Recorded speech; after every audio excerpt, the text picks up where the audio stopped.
the Regional Guide Master, the Vice Chairman of the Circle, and the officers of the Circle, and my dear brethren, I must state that I have been really taken by surprise. First of all, I did not know that I was to be the chairman. Secondly, I did not know that I was to give an address here. All that I knew was that I was to inaugurate a study circle here. I knew that I had to say a few words as in the process of inauguration of a study circle. So this is absolutely 200% extra for what I'm going to talk to you today. A study circle, when you say, is a means of a research into something. So there have to be three aspects, to my mind, three aspects come into the fore when you talk of a study circle: the why of it, the who of it, and the how of it. Why is what we take up initially. We all know that Masonic order is based on very much on the practice of a ritual. And the ritual and the symbolism thereby derived from the ritual leads to a lot of questions in one's mind. And it is believed that the development of an individual from a good being to a better being into one who goes in quest of that most interesting of all human studies, the knowledge of oneself, is through the ritual working and the symbolisms that are ingrained in our ritual books.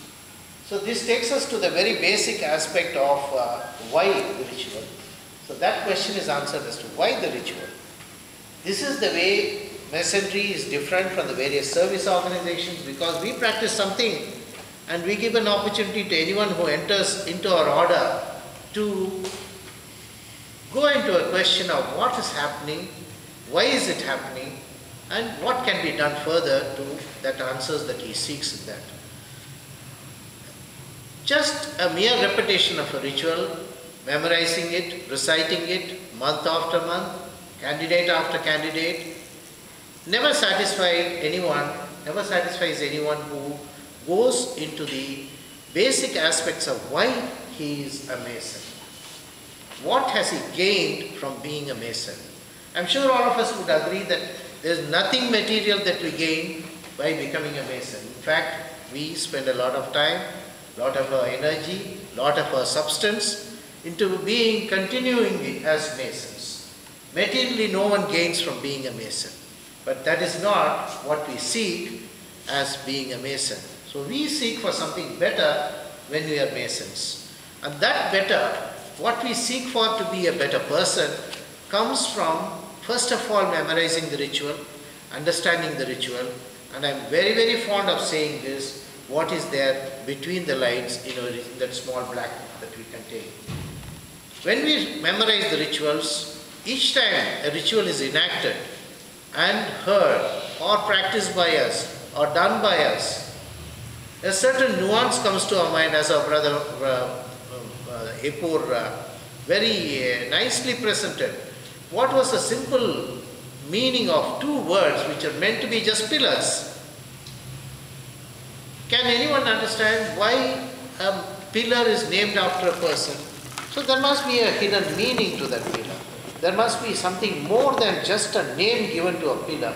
And that he brought out beautifully, the quest that led to what is the hidden meaning behind a pillar and what it means to us. From then on, we can take on and say what further can be explored by the meaning that is projected by the word, such and such a word, into our ritual. To learn that, it is necessary to delve into the mysteries of Freemasonry, to delve into the mysteries of the Hiramic legend, to dwell into the mysteries of what prompted the Hiramic legend, to delve into the mysteries of what the original writers thought that this lesson, this ritual should propagate, what it should mean to us.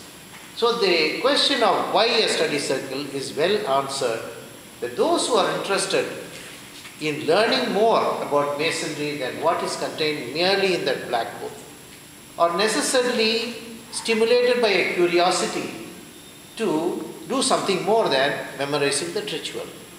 And to do that, it is necessary that we have to have various kinds of study materials, We have to have various sources of knowledge, various sources which will give us answers to our burning questions that go on in our mind, in our curiosity to gain more and more knowledge.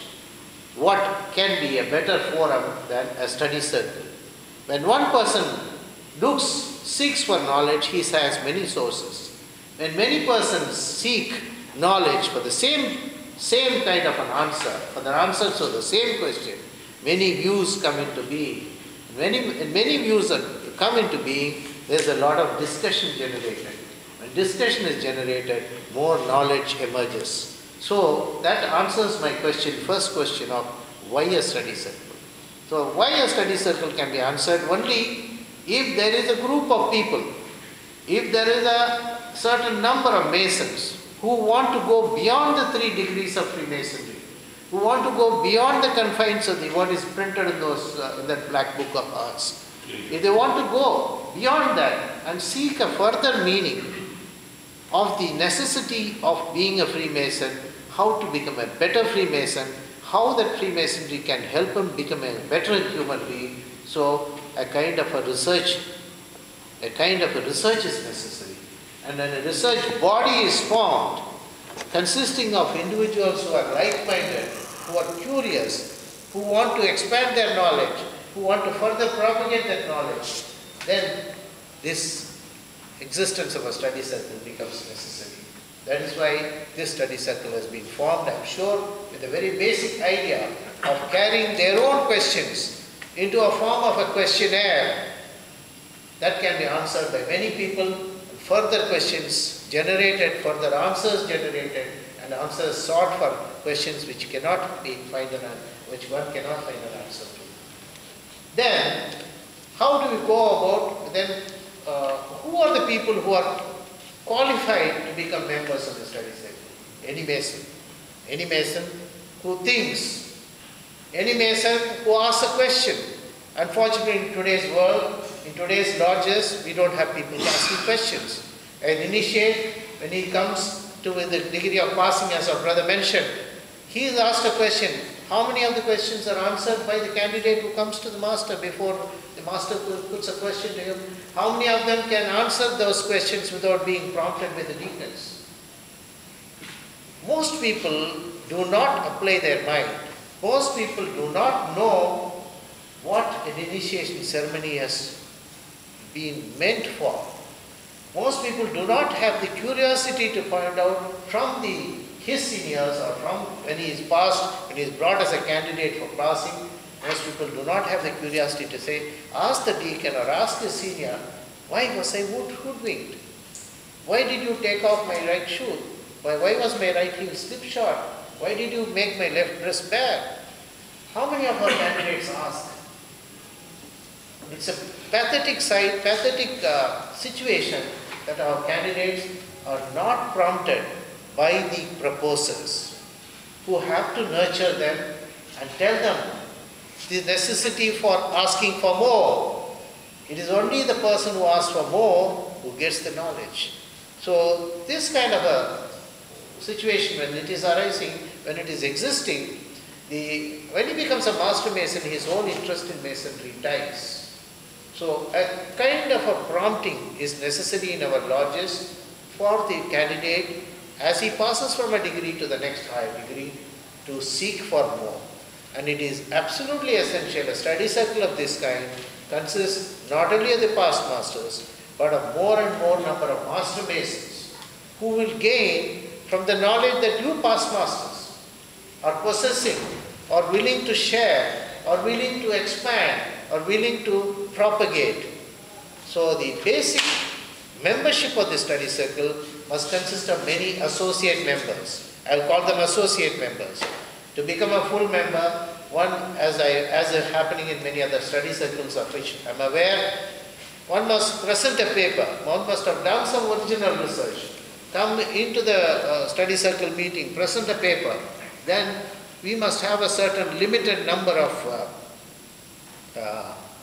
regular members, full members, and a large number of associate members. My brother lamented that such information does not go to the lodges, does not go to the average mason.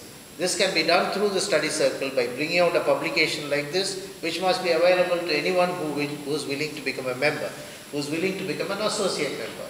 So enlarge your study circle by taking in as many as possible number of associate members. Do not have a strict injunction or strict condition for becoming a member.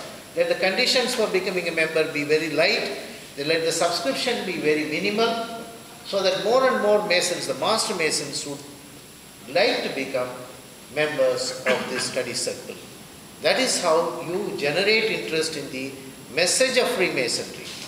It is not enough if they memorize the ritual and recite it, or enact a drama, or do the floor working, or act as a deacon, or give a charge, is not at all enough. His interest must be generated in such a way that he comes to the study circle forum, your forum, listens to a paper being presented there, ask questions. Be frank that if you do not know an answer to a question, you will find an answer to give. Those of us who are teachers know how difficult it is to answer a student's questions. It is not always a teacher can answer a question put to him by a student. It is not always a presenter of a paper, a researcher can always answer all the questions put to him by a seeking mind, by a questioning mind. This is how knowledge is propagated. So make sure that you bring in as many as possible your young Master Masons. Don't allow them to remain dormant for a few years. They will never get any interest in it. As soon as they finish their Master Masonship, catch them early, catch them young. Bring them to this study circle.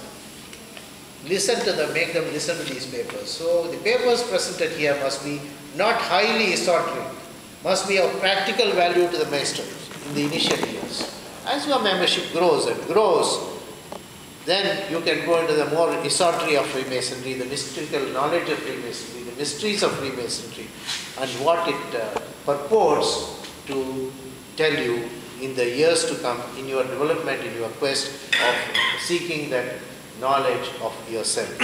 This is my message to you, brethren, and I'm sure this study circle will grow from strength to strength. We have had a very good auspicious beginning today, and my best wishes to all the people who have taken pains to organize this, who have brought it into being today, made it grow from a very small circle that we see today into a mighty tree which will be of benefit to Masonry in this part of the world in particular, and to Masonry throughout the country in general. Please make sure that you have the transactions of other study circles also brought to your members. Be in communication with other study circles. Develop a library. It's very essential that you develop a library. Appoint a librarian. Make sure that you have adequate amount of CDs. There are no more books which are essential now. More and more of electronic means of communication have become necessary. So bring all the CDs which will be available to the members who seek to gain knowledge. This is my message to you. I congratulate you on developing this study circle and making it a reality today. Thank you, brother.